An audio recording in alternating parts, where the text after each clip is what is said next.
June 11th, 2025. I thought the context early in the day was interesting. If you look at the 15-minute chart, I'm going to reference it a few times today.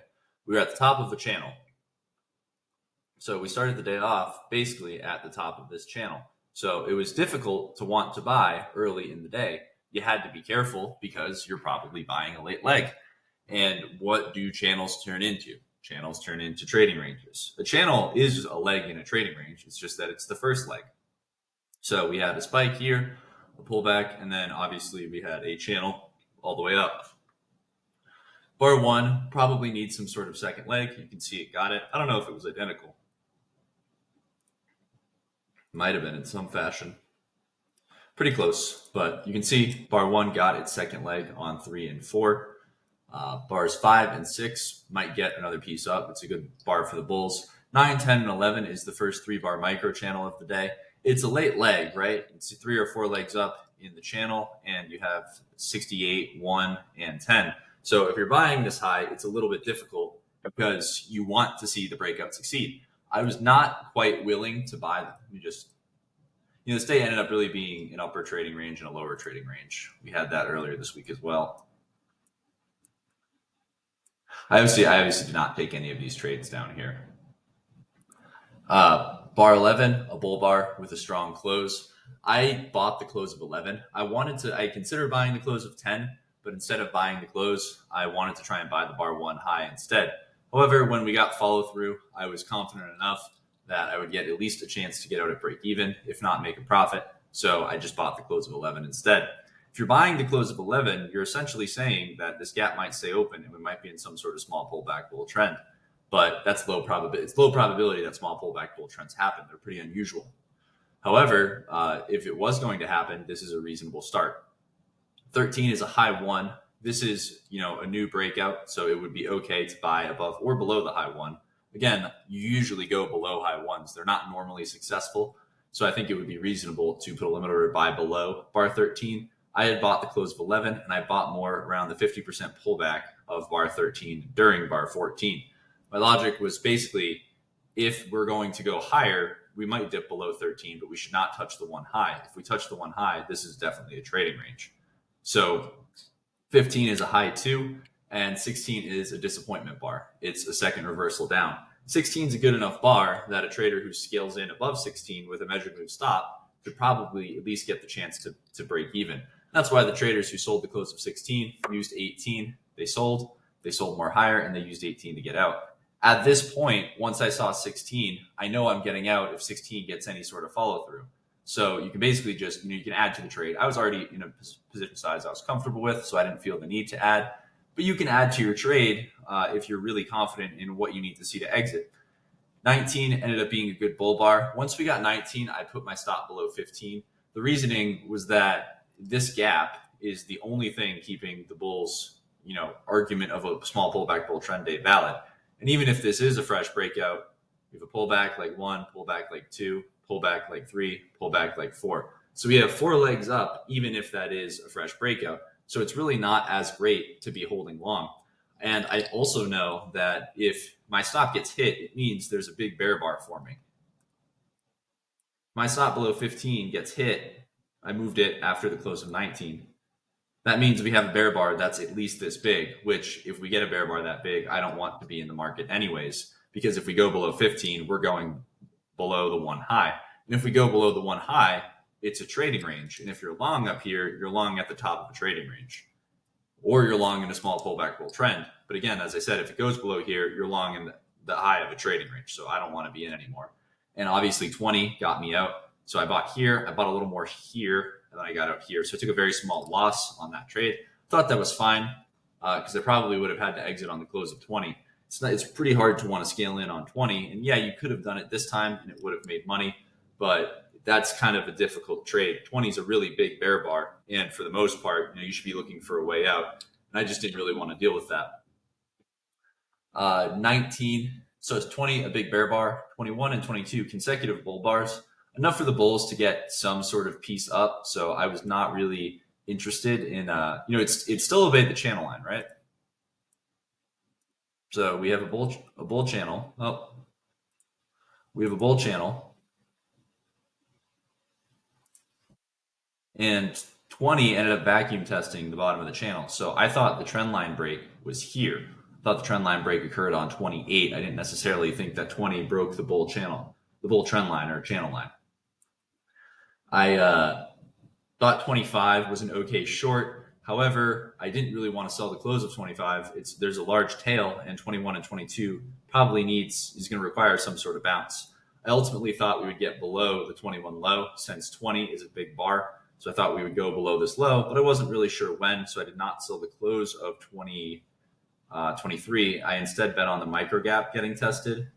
So I looked to sell one tick below the low of the 23 low. If you were watching in real time, it bounced and got close and then sold off and then bounced again. So when it bounced the second time is when it actually ended up filling that gap. But I got a little bit impatient, and so I sold the market. So I probably got filled like 2 ticks below the high, not at that exact price, but it was close enough. And then I got the symmetrical second leg.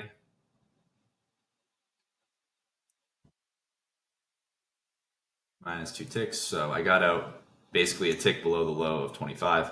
You can hold and take a chance we get to the 21 low and take a chance it races straight there. I'll eventually start doing that when I'm looking to, make my profits larger. But I'm more focused right now on, making my losses, excuse me, smaller. Today, I won 2 trades, I lost 2 trades, and both my wins were much larger than my losses, which is good for the way that I've been trading. A lot of times, as you guys know, I take some large losses with the wide stop, but have high probability. So cutting down the losses while still recognizing where the high probability spots are is essentially the entire goal of what I'm trying to do. So 26, 27, 28. I did not sell 28 because 29 puts you in a really hard position. It's really hard to sell more on 29. You're risking a follow through bar. In this case, it works out 30, 31, 32.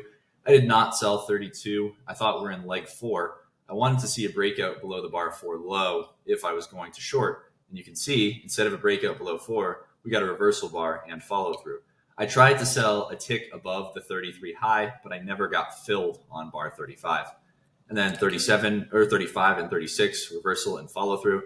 If you're short for any reason, I would get out above 36. That's just too good of a bull bar. You just can't stay long. 37, disappointing, but I thought it was good enough. I bought small on the close of 37. I thought we would pull back. I thought we might get to the 35 high. We did not, but I bought small here. I bought more at the 25% pullback. And then I bought most of my position on the close of 38. The reason I bought the close of 38 is because if 39 is big follow through, then I can just get out. It's more important to fine tune your exits first. Everybody tries to focus on entries at first, but the reality is, knowing how and where you're going to exit is what's important. That's how it starts. And, optimizing entries is something you do after you've already been profitable. So that's why I usually will just trade, the Fibonacci's that aren't that relevant. 50% pullbacks are relevant, but, buying at 25, 50, and 75%, those aren't really important price points. 25% pullback isn't really an important price point. I just chose it because it makes me think less about my entry, and I'm a lot more focused on what I'm going to do if the market moves against me. So I bought more on the close of 38. My concern was with the 15-minute chart. Again, we had a 6-bar micro channel down, so I was going to be careful. I was buying. It was basically after this bar. I was buying during this bar, so I had to be careful about the 6-bar micro channel. So I did not want to be scaling in if this got follow through. I just wanted to get out. And I obviously got a symmetrical second leg up here. I bought the close of 44. It's leg 3. It's not really that great, but the bars were so strong that I decided to take a chance on it. I bought more during 45. If 46 was follow through, I would have gotten out. And then once we got 47, I pulled my stop below 46 because I'm not dealing with any sort of pullback if I'm trading leg 3 for leg 4. The moment there's any sort of pullback other than 45, a reverse, pullback with follow through or, a second reversal down, I'm just getting out. So when I got 49, I got out below 49. Obviously I did not take 48.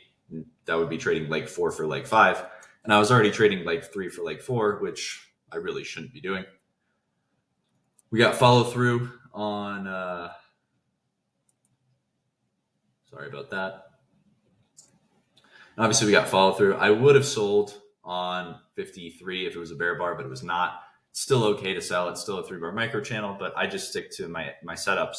I get, as you can always see on my chart, I get 6 to 8 setups a day, and I can take the best 3 or 4 of them, or 5. So if there's something that's not quite a setup, I don't force it. I just leave it. As far as 63, I did not take that. It's not overly surprising that it looks like it might fail. Simply, again, the 15-minute chart, if you bought, you were trading against this 3-bar micro channel. I do not want to trade against that 3-bar micro channel personally. So I did not take that. As far as 67, that would be okay. If you bought the close of 63, I'd probably get out on the close of 66. That's really not what you want. You probably got 0.5 R. Something I'm starting to realize is a lot of times when you get this half an hour exit, it just ends up being around the price where if you had just exited at the market. Granted, you'll get an extra scaling or two, so it'll be closer to break even, but I think it's okay to just exit at the market on 66. It's not what you want to see. 65 isn't all that great either. You probably don't want to see 65, but I think it's okay to hold through 65 and give it a chance if you want to. But if you get 65 and 66, I would just get out of the market. Again, it starts, if you've been watching me for a while, I used to just trade with the wide stop and let the wide stop get hit. And that's how you should start out. But eventually, as you keep working at it, you start to let the wide stop get hit less and less. And you start, so your wins remain your wins and you get out of your losses faster. So that's ultimately where it goes. It's not to try and trade a profitable strategy on day one. That was never the goal. The goal of using the ultra wide stop is to force yourself to sit in the market and learn what the reversals against you look like. So you learn how to get out of them faster. So if you bought this and you bought this and you got stopped out of both of them, that's okay. It's part of it. That's the process. But eventually you just learn to get out a little faster over time. As far as yesterday, I bought the close of 28 and 36. I had, for some reason, around 48, 49, I was just kind of really losing focus mentally. I just started going on YouTube and watching videos, and I had my 2 trades on the day. I won very small on both of them.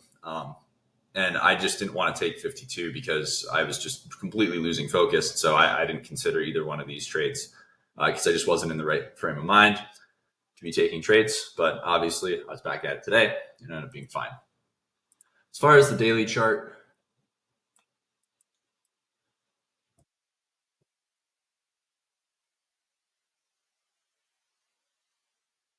it's a reversal bar, but is this a micro channel? I can't tell if that bar traded below. Low, 59.92. Okay, so it did trade below. Okay, so we have 3 or 4 legs up and a reversal down. If this bar closes strong, the bears will look to get follow through. It's not really, this is still a channel up, so you'll need a trend line break and then a retest, but we're probably just going to be in a trading range again. The bulls would need a strong breakout above the channel line to do anything impressive here. The weekly chart, the bears are hoping to get a strong bear close on this and have 3 or 4 total legs up for the bulls and then get a sell signal down. So that's basically it for today and for this video.